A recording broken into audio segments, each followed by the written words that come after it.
Hello বন্ধুরা, এই এপিসোডে আমি শিখব some easy tricks to solve limiting sums. মানে লিমিটের যে সমস্ত অঙ্কগুলো আছে সে অঙ্কগুলো করতে গেলে কত ফ্রি হ্যান্ড আমরা অঙ্কগুলো করব, সেটাই আমরা এখানে সেই ম্যাজিক্যাল ট্রিক্সগুলো শেখাবো।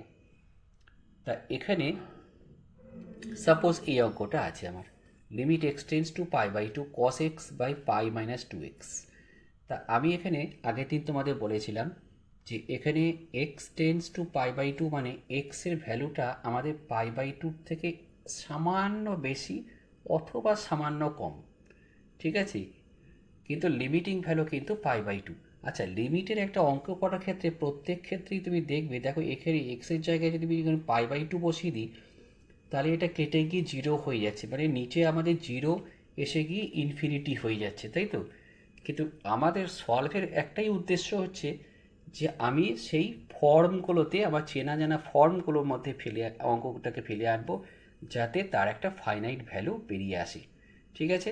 তা এইটাতে আমি প্রথমে যেটা শেখাবো সেটা হচ্ছে যে ইজি টু চয়েস। আমি এখানে x equal to pi by two plus h ধরতে পারি, বা x equal to pi by two minus h ধরতে পারি। যেহেতু x tends to pi by two, তাহলে আমি x equal to pi by two plus h ধরেও করতে পারি, x equal to pi by two minus h ধরেও করতে পারি। তো সেটা আমি এখানে দেখাবো, কেননা কোনো একটা জিনিসে কনফাইন্ড হয়ে যাওয়া ঠিক নয়।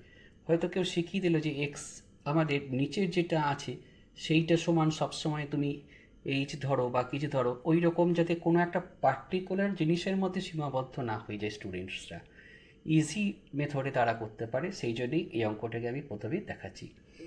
তা এখানে x equal to pi by two plus h যদি হয় তাহলে তোমার কত হচ্ছে, টু এক্স ইকুয়াল টু হচ্ছে পাই প্লাস টু এইচ। ঠিক আছে, আমি এলসিএম করে দিলাম। তাহলে এখানে আমাদের পাই মাইনাস টু এক্স সমান কত হচ্ছে, পাই মাইনাস টু এক্স সমান হচ্ছে মাইনাস টু এইচ। ওকে, আর এক্স সমান তো আমি বলেইছি। তাহলে এখানে দেখা যাচ্ছে যে যদি আমাদের x tends to pi by two হয়ে যায় তাহলে আমাদের এইচ টেন্স টু কী হয়ে যাবে, জিরো হয়ে যাবে।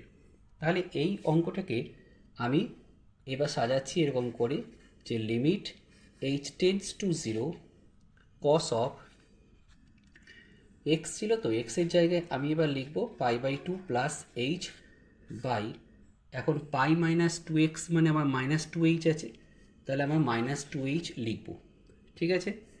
এবার এটা আমরা জানি যে কস অফ সেই অল সাইন ট্যান কস, দেখবে আমার একটা আলাদা এপিসোড রয়েছে তার জন্য, অল সাইন ট্যান কস থেকে, যে cos of 90 degree into one plus theta, 90 degree into one plus theta মানে সাইনের ঘরে পড়ে যাচ্ছে, কস পড়ে যাচ্ছে সাইনের ঘরে, তাহলে আমাদের মাইনাস, ঠিক আছে? তাহলে আমাদের মাইনাস, আর যেহেতু 90 ডিগ্রি ইন্টু ওয়ান হচ্ছে তাহলে কসটা হয়ে যাবে সাইন, ঠিক আছে? তাহলে এইটার হবে cos of pi by two plus h মানে হচ্ছে মাইনাস সাইন এইচ, আর নিচে কত আছে, মাইনাস টু এইচ। ওকে, তাহলে এটা হচ্ছে limit h tends to zero. তাহলে এবার বুঝতেই পারছো মাইনাস মাইনাস কেটে গেল, হাফ বেরিয়ে চলে এলো, আর limit h tends to zero সেই আমাদের চেনা জানা ফর্মে চলে এসেছে, সাইন এইচ বাই এইচ, মানে এইটার ভ্যালু ওয়ান হয়ে গেল, মানে অ্যান্সার হয়ে গেল হাফ। এবার দেখি এই সেম অঙ্কটা যদি কোনো স্টুডেন্ট আমাদের x equal to pi by two minus h ধরে করে, তাহলে আমাদের কত আসছে, two x equal to pi minus two h হয়ে যাচ্ছে। তাহলে আমাদের পাই মাইনাস টু এক্স সমান কত হয়ে যাচ্ছে না, টু এইচ হয়ে যাচ্ছে। ক্লিয়ারলি বোঝা যাচ্ছে যে এক্স টেন্স টু যদি আমাদের পাই বাই টু হয়ে যায় তাহলে টু এক্স মানে এখানে পাই হয়ে যাচ্ছে, তাহলে পাই মাইনাস পাই জিরো, তাহলে এইচ টেন্স টু জিরো। তাহলে এইখানে কত হচ্ছে, এইখানে আমাদের চেঞ্জ হয়ে গিয়ে এটা হয়ে যাবে limit h tends to zero cos of, এটা এক্সের জায়গায় আমি লিখবো এবারে pi by two minus h, আর নিচে এটার জায়গায় আমি লিখব টু এইচ। তাহলে আমাদের এখানে হাফটা বেরিয়ে গেল বাইরে, লিমিট এইচ টেন্স টু 0, আমরা জানি কস অফ 90 মাইনাস থিটা মানে সাইন থিটা, তাহলে এটা হয়ে গেল সাইন এইচ বাই এইচ, এটা মানে আমরা জানি 1, তাহলে হয়ে গেল হাফ।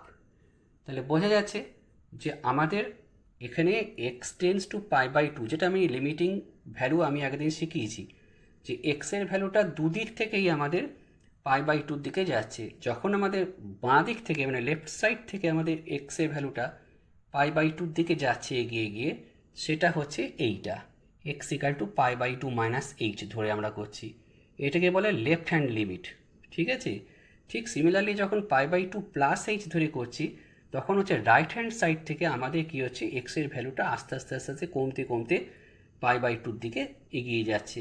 তাহলে এইটাই হলো আমাদের লিমিটের অঙ্কের এক্সিস্টেন্স, এবং যাতে ফ্রিলি আমাদের স্টুডেন্টরা চয়েস করতে পারে যে আমাদের কিভাবে লিমিটের অঙ্কে এগোবে, তার জন্যই এই এক্সাম্পলটা আমি তুলে ধরলাম। ধরো যে এই রকম একটা অঙ্কে এখন চলে এসছে পরীক্ষায়, তো এইটাকে সলভ করতে গেলে আমি প্রথমে দেখাচ্ছি একটা নিয়ম। Sine C plus sine D বলে একটা ফর্মুলা আছে, এর ফর্মুলা আছে 2 sine C plus D by 2 into cos C minus D by 2। তাহলে এখানে আমরা যদি করি তাহলে লিমিট এক্স টেন্স টু 0, এটা আসছে 2 সাইন সি প্লাস ডি মানে 6 আর 8-এ 14 বাই 2 মানে হচ্ছে 7x, আর একটা হচ্ছে C minus cos of C minus D by 2। তাহলে সি মাইনাস ডি করলে হচ্ছে 2 মাইনাস টু এক্স বাই 2, হ্যাঁ, মানে কস অফ মাইনাস এক্স হচ্ছে, এবার কস অফ মাইনাস এক্স মানে প্লাস কস এক্স, হ্যাঁ, তাহলে আমি এটাকে একবারে কস এক্সই লিখে দিচ্ছি, divided by sine C plus sine D ঠিক ওই রকম করেই 2 সাইন 4 আর 6 10 বাই 2 মানে হচ্ছে 5x, আর এটা হয়ে গেল 4 থেকে 6 গেলে ওই মাইনাস 2x হচ্ছে, তাহলে কস অফ ওই মাইনাস 2x মানে ওই সেই মাইনাস 2x বাই 2 মানে হচ্ছে কস অফ মাইনাস এক্স মানে প্লাস কস এক্সই হয়ে গেল। ঠিক আছে, তো এখানে 2 আমাদের কেটে গেল, কস এক্সগুলোও কেটে গেল, অঙ্কটা এসে দাঁড়ালো কি, এটা limit x tends to 0 sine 7x by sine 5x।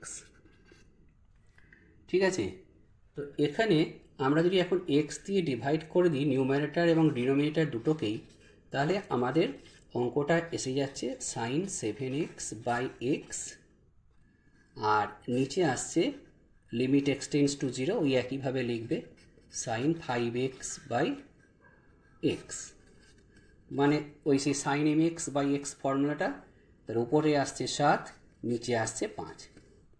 এই হচ্ছে আমাদের এই অঙ্কটা করার নিয়ম। এইবারে আমি শেখাবো এর একটা ম্যাজিক্যাল ট্রিক্স, যে এই অঙ্কটাই আমাদের আরও সহজভাবে করা যায় কি না একটু আমি দেখছি।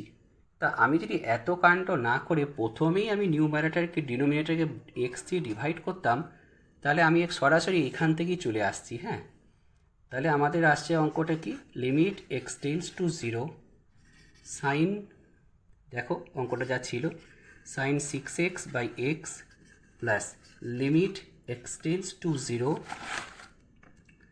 Sign 8x by x total by limit x tends to 0 sine 4x by x plus limit x tends to 0 sine 6x by x.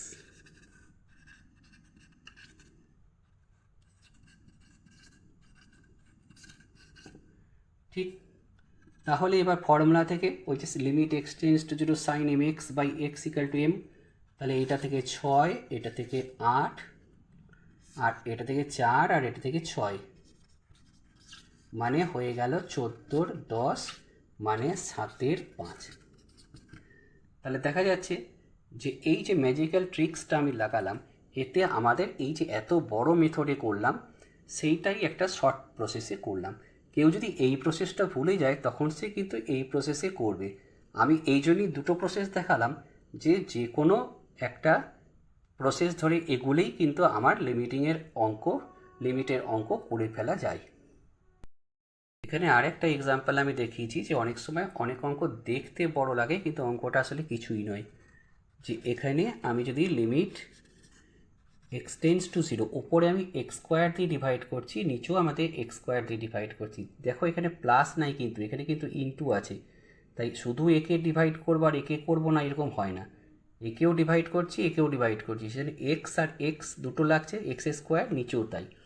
তাহলে এটাকে আমি সাজিয়ে নিচ্ছি এরকম করে, e to the power x minus one by x into limit x tends to zero log of one plus x by x, আর নিচে হয়ে যাচ্ছে limit x tends to zero sine, যেহেতু স্কোয়ার আছে অতএব যেহেতু নিচে স্কোয়ার আছে এরকম লিমিটটা স্কোয়ারের মধ্যে ঢুকে যাওয়া যায়।